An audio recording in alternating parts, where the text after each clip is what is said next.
अस्सलाम वालेकुम। कैसे हैं आप सब लोग? उम्मीद करती हूँ कि सब ठीक होंगे।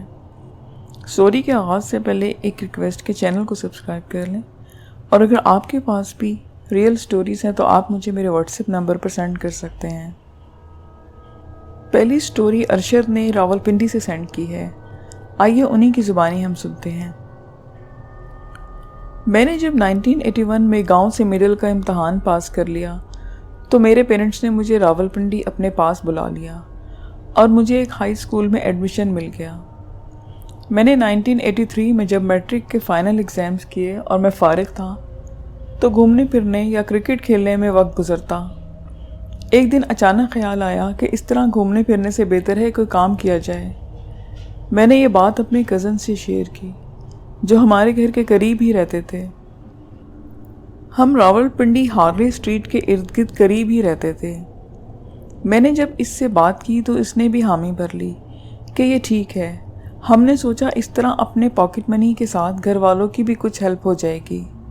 हम क्योंकि साइकिलों पर स्कूल जाया करते थे और इनमें अक्सर ख़राबी हो जाती थी तो हमारे पास अपना अपना साइकिल्स रिपेयरिंग का मुकम्मल सामान मौजूद था। हम खुद ही घर पर ठीक कर लेते थे और ये काम हमने किसी से सीखा नहीं था। साइकिल का एक एक हिस्सा और एक एक पुर्जा खोलकर दोबारा जोड़ लेना और पंक्चर वगैरह लगा लेना हमारे लिए कुछ मुश्किल काम ना था। इसलिए हमने इस काम को करने का सोच लिया और तय किया कि सुबह ही हम इस काम को अमली जामा पहनाएंगे। हार्ले स्ट्रीट में एक मशहूर मस्जिद है जिसको मस्जिद शुहदा कहते हैं। इस वक्त वो मस्जिद शहीदा कहलाती थी।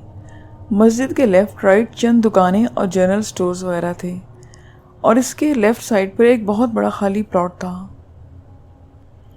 जहां हम अक्सर क्रिकेट खेला करते थे। आजकल वो बच्चों के पार्क में तब्दील हो चुका है और इसमें झूले वगैरह लग चुके हैं। और मस्जिद की राइट साइड पर एक ट्रायंगल पार्क था जो खाली था। इसमें एक पुराना टाली का बड़ा दरख्त लगा हुआ था जो बाकी तो सारा सूखा हुआ था, मगर एक आध इसकी टहनी सब्ज थी। इसके एक तरफ मस्जिद की छोटी सी दीवार थी और पीछे बच्चों का स्कूल था जो आजकल बड़े हॉस्टल में तब्दील हो चुका है। इस जगह पर पत्थर, ईंटों के टुकड़े, कागज़ और दरख्तों के सूखे पत्ते, टहनियाँ वगैरह फैली रहती थीं। वो जगह आज भी जूं की तूं पड़ी है। इसके साथ गोरा कब्रिस्तान है जिसमें बड़े बड़े दरख्त हैं। इस जगह के सामने दीवार के अंदर एक चबूतरे पर बड़ा सा सलीब एक कोने पर दीवार के करीब लगा हुआ है और बाहर से भी वो नज़र आता है। इस सलीब के नीचे बहुत सारे कुत्ते लगे हैं जिन पर मरने वालों के नाम लिखे हैं, मगर कब्रें नज़र नहीं आती क्योंकि वह बिल्कुल इस प्लॉट का हिस्सा बनी हुई हैं जो अंदर मौजूद है और इसमें बेहतरीन घास लगी। किसी भी वक्त इस दीवार पर लगे छोटे से ताले और गेट को फलांग कर चले जाते थे। वहाँ लगे छोटे छोटे दरख्तों के नीचे लगे बेंचों पर बैठ जाते और कभी कभी कैमरों से तस्वीर भी उतारते। अंदर घास पर जूते उतार कर चक्कर भी लगाते। ये बता दूं कि ये कब्रिस्तान का छोटा सा एक अलग हिस्सा है, बाकी कब्रें पीछे दीवार की दूसरी तरफ हैं। हमने दूसरे दिन सुबह ही अपना सामान बॉक्स में लाकर वहाँ लगा दिया और कुछ पुराने टायर इस पुराने दरख्त पर लगा दिए ताकि लोगों को पता चले कि यहाँ बीमार साइकिलों का इलाज होता है। इसी तरह मस्जिद की छोटी सी दीवार के अंदर इमाम मस्जिद साहब की मुकम्मल रिहाइश थी। हम शाम को अपना तमाम सामान इनके पास स्टोर में रखवा देते थे। हम इनके किचन में अगर कभी चाय वगैरह की तलब हो तो वो भी बनाकर पी लेते थे क्योंकि वो हमको जानते थे और हमारी अक्सर तारीफ़ भी करते थे कि ये बच्चे मेहनती हैं, आवारा नहीं घूमते, और वो हमारे अब्बू के दोस्त भी थे। एक रोज़ हम सामने सलीब वाली जगह पर बैठे थे। हमारे साथ मेरा छोटा भाई भी था। तो मेरे वालिद साहब सामने दुकान से कुछ ख़रीद कर जब मुड़े तो हमें देखकर गेट पर आ गए। वो जुमे का दिन था और हम जुमे को छुट्टी करते थे। दोपहर 12 बजे का वक्त था। उन्होंने हमें देखकर अपनी तरफ बुलाने का इशारा किया। वो ज़रा सख्त मिजाज थे। बोले, बेवकूफ़ों, बाहर सड़क पर मत घुमा करो। कोई बंदा कभी नज़र आता है और तुम इस गर्मी में दिन के इस टाइम यहाँ कब्रिस्तान में घुसे बैठे हो। चलो निकलो यहाँ से जल्दी। हमारा काम अच्छा चल पड़ा था کیونکہ اس وقت سائیکلوں کا دور تھا اور پاس ہی سرکاری دفاتر اور اسکول بھی موجود تھے۔ اچھی آمدنی ہونے لگی تھی، ہمیں اور بھی کام کا چسکا پڑ گیا تھا، ہم کام کو زیادہ ٹائم دینے لگے۔ پہلے دن کو کھانا کھانے اکٹھے اپنے گھروں کو چلے جاتے اور کھانا کھا کر گھر پر کچھ آرام کرتے، مگر اب یہ کہ پہلے ایک کھانا کھانے جاتا اور اس کے آنے کے بعد دوسرا واپس جاتا، اور کھانا بھی ہم جلدی کھا کر واپس آ جاتے۔ مجھے یاد ہے کہ وہ اتوار کا دن تھا، 12 بجے کا وقت تھا۔ میں نے کہا ساجد پہلے تم جاؤ کھانا کھا کے آؤ، میں بعد میں چلا جاؤں گا۔ وہ چلا گیا۔ وہ ایسا وقت تھا کہ روڈ پر رش کم ہوتا تھا۔ ساجد گیا تو ایک بندہ سائیکل لایا، اس کا تھوڑا سا کام تھا، وہ میں نے نپٹایا۔ اس سے پیسے لیے اور چٹائی کا ایک ٹکڑا ہم نے درخت کے ساتھ بچھا رکھا تھا۔ میں آ کر اس پر بیٹھ گیا اور کسٹمرز کا انتظار کرنے لگ گیا۔ کافی دیر کوئی نہ آیا، سڑک ویران ہو چکی تھی، گرمی بڑھتی جا رہی تھی۔ میں کچھ سوچوں میں ڈوب گیا تھا، گزرے ہوئے وقت کو یاد کرنے لگا۔ میں سامنے نظر آنے والی سلیب کو دیکھنے لگا اور اس کے بارے میں سوچنے لگا۔ پھر اچانک سے کسی وزنی ہاتھ کا ایک زوردار تھپڑ میرے منہ پر پڑا۔ میں چکرانے لگا اور تھوڑی دیر کے لیے میری آنکھوں کے آگے اندھیرا آ گیا۔ میں سمجھا کہ میرا کزن واپس آ گیا ہے، ساتھ ہی جھٹکے سے اٹھ کر پیچھے دیکھا مگر پیچھے کوئی نہ تھا۔ میں نے ادھر ادھر دیکھنا شروع کر دیا مگر کوئی نہ تھا۔ میں لیفٹ رائٹ ٹہلتے ٹہلتے مسجد کی دیوار پر بیٹھ گیا۔ میں اپنا گال سہلا رہا تھا اور کانوں میں سائیں سائیں کی آوازیں آ رہی تھیں۔ مجھے کچھ سمجھ نہ آ رہا تھا، کیونکہ اگر اسکول کی دیوار سے کوئی آتا تو نیچے چلنے پر اس کے پاؤں کے نیچے سوکھے پتے آنے پر آواز آتی۔ اب میں دل ہی دل میں آیت الکرسی اور دعائیں پڑھنے لگا اور پھر مسجد کے اندر مولوی صاحب والے واش روم میں گیا۔ وہاں جا کر میں نے اپنے چہرے پر پانی مارا اور ہاتھ وغیرہ دھوئے۔ میں نے اپنے چہرے پر دیکھا لیکن کوئی گال لال نہیں ہوا تھا۔ وہاں سے باہر آ کر میں پھر دیوار پر بیٹھ گیا۔ اب درد بھی نہ تھا اور کان بھی ٹھیک تھا۔ اتنے میں میرا کزن آ گیا، مجھے کچھ پریشان دیکھ کر بولا، شبیر کیا ہوا ہے، تم پریشان لگ رہے ہو؟ تو میں نے اس کو سب بتایا۔ پہلے تو وہ خاموش ہو گیا اور پھر ہنسنے لگا کہ تم بہت ڈرپوک ہو۔ میں نے اس کو کہا کہ اچھا یہ تمہارا سب کیا دھرا ہے؟ اس نے کہا نہیں یار میں نے نہیں کیا، میں تو اس لیے ہنس رہا تھا کہ تم الو بنے ہو اور تم سمجھ رہے ہو کہ یہ میں نے کیا ہے۔ نہ میں نے تمہیں تھپڑ مارا ہے اور نہ میں تمہیں بنا رہا ہوں۔ پھر اس نے مجھے کہا کہ اب تم گھر جاؤ کھانا کھانے، مگر باقی گھر میں کسی سے یہ بات نہ کرنا۔ میں چلا گیا۔ واپس آیا تو ہم نے آپس میں مشورہ کیا کہ مولوی صاحب سے بات کرتے ہیں۔ ہم ظہر کی نماز کے بعد مولوی صاحب سے اجازت لے کر ان کے روم میں داخل ہوئے، ان کو سارا واقعہ بتایا۔ وہ ایک مہربان انسان تھے، بولے چلو میرے ساتھ اس سے ملتا جلتا مسئلہ میں اپنے علاقے میں بھی ایک حل کر چکا ہوں۔ وہ باہر آئے، پھر اس درخت کے پاس گئے، اس کے نیچے بیٹھ کر کچھ پڑھا، پھر کھڑے ہو کر کچھ پڑھا اور اوپر مڑ کر کے درخت پر پھونک ماری اور بولے بیٹا یہ تمہارے ساتھ سچ میں ہوا ہے، تم جھوٹ نہیں بول رہے۔ اب سے تم جب بھی یہاں رہو، جہاں مرضی بیٹھو، اس درخت پر چڑھ بھی جاؤ گے، اس کو کاٹ بھی دو گے، تم لوگوں کو کچھ نہیں ہوگا۔ وہ اس پر رہتا ہے، اب میرے سامنے ہمیشہ کے لیے چلا گیا ہے۔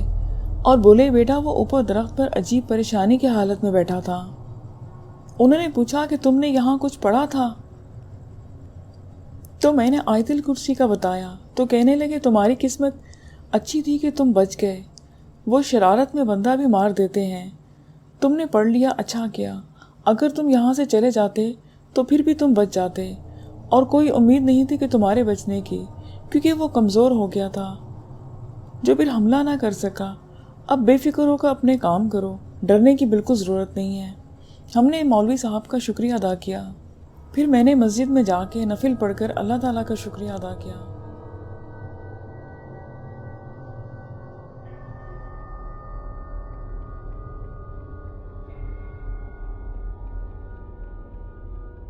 سیکنڈ سٹوری جھنگ سے ایک سبسکرائبر نے بھیجی ہے، ان کے ماموں جان کی یہ ریئل انسیڈنٹ ہے جو وہ ہمارے ساتھ شیئر کر رہے ہیں۔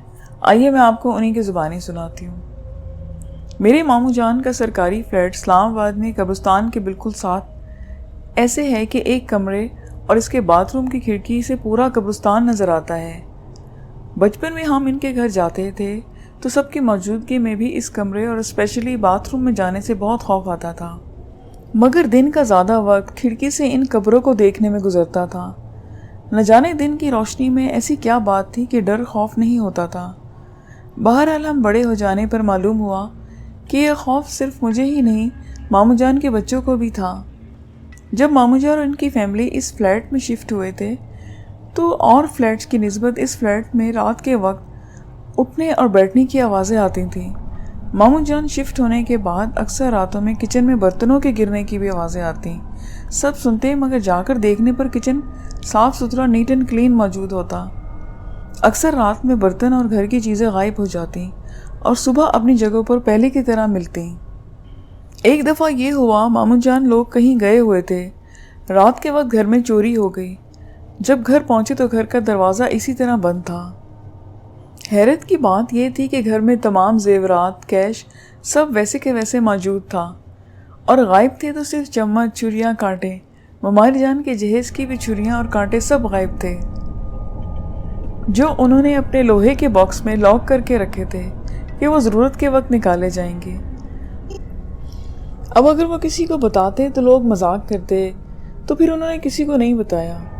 मगर इस वाक़ये के बाद घर में होने वाली उठक पटक वगैरह बंद हो गई थी। कुछ अर्से बाद एक बात हुई जो मामू जान ने हमें बताई।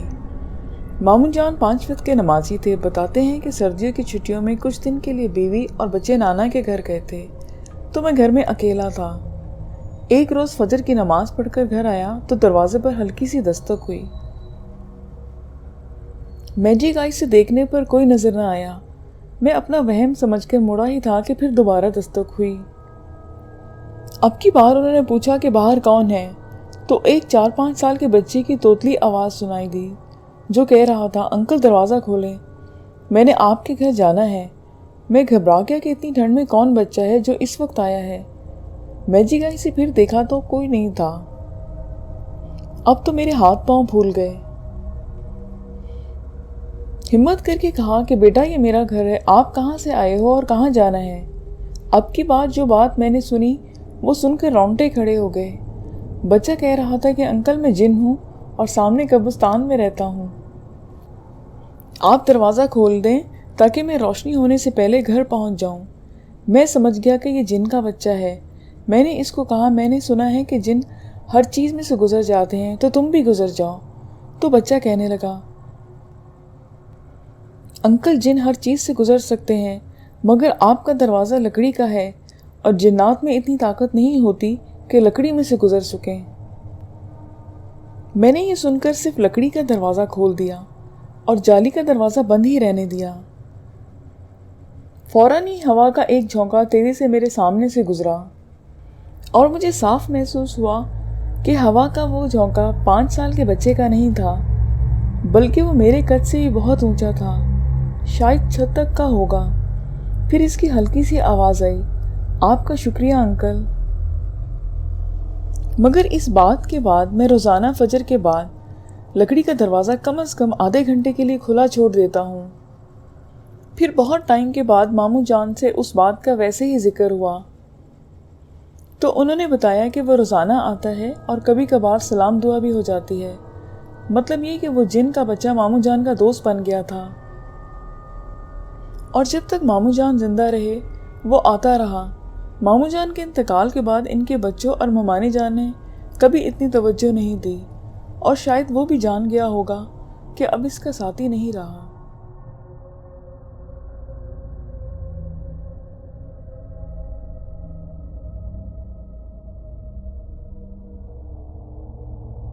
ये रियल स्टोरी देवदत्ता ने इंडिया से सेंड की है। ये उनके साथ पेश आया एक रियल इंसिडेंट है। वो बताते हैं कि एक दिन मैं और मेरा दोस्त प्रीतम रात के वक्त बहुत दूर एक झील पर गए थे जिसके चारों ओर जंगल ही जंगल था। हम लोग बहुत हंसी मजाक कर रहे थे। तभी कुछ दूर हमें एक लड़की दिखाई देने लगी। हम दोनों को लगा कि वो लड़की पागल है। फिर हम दोनों इस बात को भूलकर ड्रिंक करने लगे। तभी प्रीतम ने मुझे कहा कि दीप वहाँ देखो, वो लड़की वापस आ रही है और वहाँ बैठ गई है। اس کے بعد وہ لڑکی ہمیں ایک بار پھر سے دکھائی دے کر وہاں سے بھاگ گئی۔ اب ہم سے وہاں رکا نہیں گیا، ہم وہاں گئے جہاں وہ بیٹھی تھی۔ ہم نے وہاں پر اپنی تصویر دیکھی اور وہاں ایک نائف بھی تھی۔ ہم دونوں یہ دیکھ کر بہت ڈر گئے۔ پھر ہم نے وہ نائف اپنی سیکیورٹی کے لیے وہاں سے اٹھا لی۔ وہ لڑکی کون ہے یہ جاننے کے لیے ہم وہاں چھپ گئے، مگر ہم نے یہ دھیان نہیں دیا کہ وہ لڑکی ہمارے پیچھے 100 میٹر کی دوری پر ہی تھی۔ ہم ڈر کر وہاں سے بھاگ گئے۔ پھر نیکسٹ ڈے ہم وہاں دوبارہ گئے اور ہم نے جو وہاں دیکھا اس کو ہم کبھی نہیں بھلا سکتے۔ وہاں پر بہت سارا خون پھیلا ہوا تھا۔ ہم دوبارہ وہاں کبھی نہیں گئے۔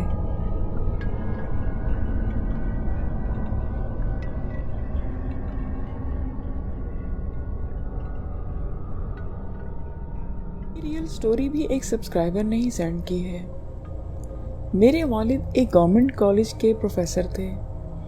کالج ایک کمپاؤنڈ کے اندر تھا جو گورنمنٹ کی تحویل میں تھا۔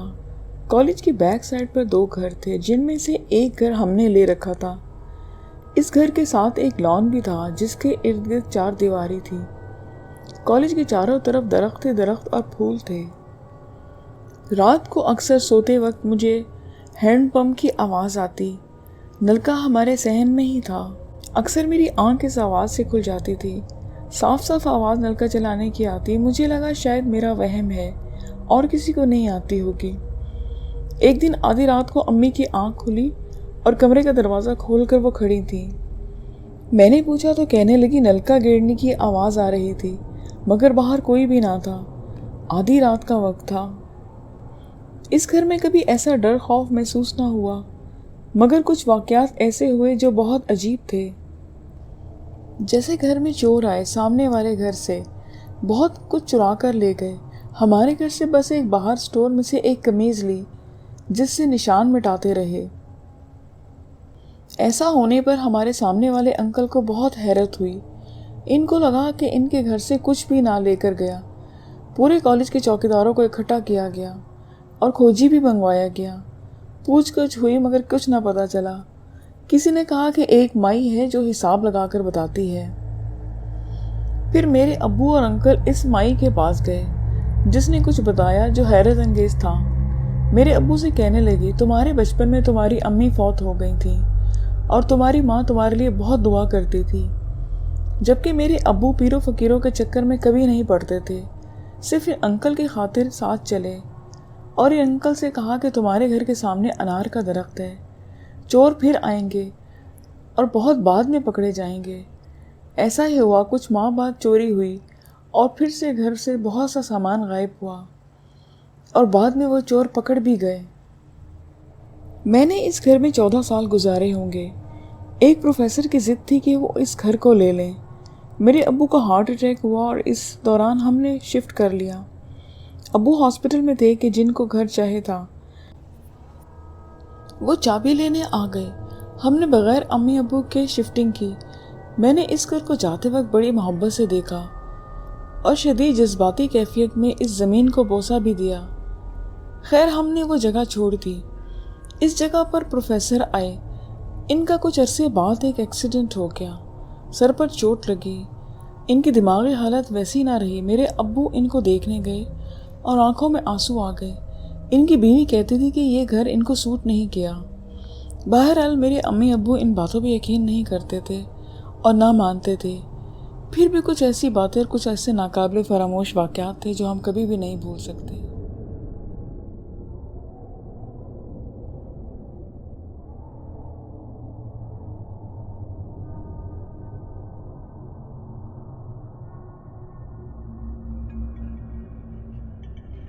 یہ سٹوری عثمان نے سیالکوٹ سے سینڈ کی ہے۔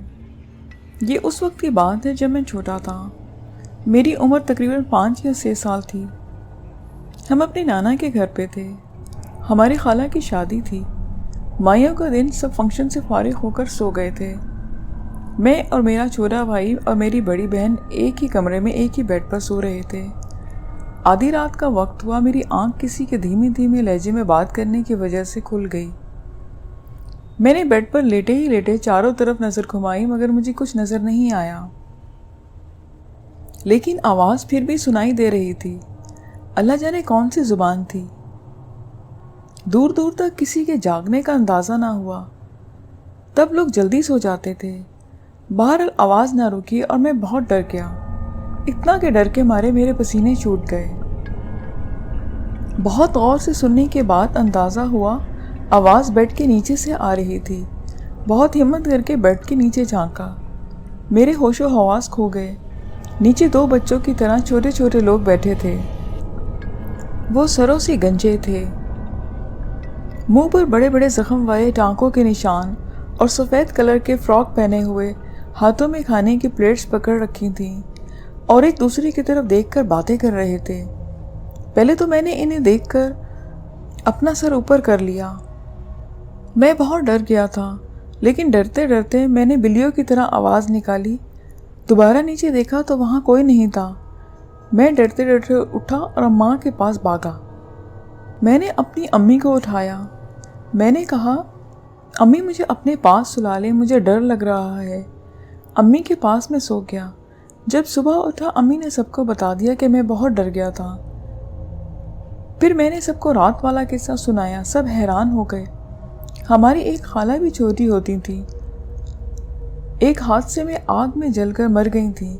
किसी ने कहा वो होंगी और किसी ने कोई बात की। बहरहाल एक अल्लाह वाले बुजुर्ग को बुलाया गया। उन्होंने सब अंदाज़ा लगाने के बाद बताया कि इस घर में काफ़ी साए हैं, लेकिन डरने की ज़रूरत नहीं। वो किसी को कोई नुकसान नहीं देंगे, बस घर साफ़ सुथरा रखना हमेशा। ये वाक़या 2002 को मेरे साथ पेश आया। फिर 2014 में मेरे नाना को वो तंग करने लगे। मेरे नाना खुद इनसे झगड़ा करते थे, कहते थे तुम लोग हमारे घर से निकल जाओ, ये हमारा घर है, मैं तुम लोगों को घर से निकाल कर छोड़ूंगा। वो जिन कहते, तुम हमसे मत टकराओ, हम तुझे बहुत अजियतनाक मौत देंगे। आखिर एक दिन वही हुआ। नाना की तबीयत ख़राब हो गई। पहले तो डॉक्टर दवा देकर टालते रहे। कभी बताते हैज़ा है, कभी बताते कि जॉइंटिस है, और कभी कुछ कहते, और रिपोर्ट्स में सब क्लियर आता। नाना ने खाना पीना बहुत कम कर दिया था। तबीयत थी कि संभलने को नहीं आ रही थी, और वो बहुत कमज़ोर हो गए। पूरे बिस्तर पर लगकर रह गए। सब बहुत रोते, दुआएं करते, लेकिन खुदा को कुछ और ही मंजूर था। डॉक्टर्स ने जवाब दे दिया। नाना की चारपाई घर में होती तो वो बहुत घबराते थे। तबीयत ज़्यादा ख़राब हो जाती। हमसाए में सब घर रिश्तेदारों के थे। इन्हें किसी के घर में भी सुकून ना आया। ऐसे ही चारपाई गली में बिछा दी। सब रिश्तेदार छोटे बड़े इनकी चारपाई के पास बैठकर कुरान पाक पढ़ते रहते, दुआएं मांगते रहते। नाना जी ने अपने जीते जी अपनी मौत का मंजर देख लिया। नाना बहुत बीमार हो गए, हड्डियां नज़र आने लगी। जो बीमारी से पहले अच्छी खासी जिसामत के मालिक थे। 1.5-2 माह ऐसी ही अजियत में गुजार कर नाना जी अल्लाह को प्यारे हो गए। वो साए आज भी वही हैं। अक्सर किसी न किसी को परछाइयाँ नज़र आती हैं। साए भी वही हैं और मकान भी वही हैं, मगर नाना जान ना रहे। लिसनर्स, ये आज की स्टोरीज़ थी। उम्मीद करती हूँ कि आपको पसंद आई होंगी। फिर नेक्स्ट वीडियो में मिलेंगे न्यू स्टोरीज़ के साथ। अपना बहुत ख्याल रखिएगा। मुझे इजाज़त दीजिए। खुदा हाफिज़।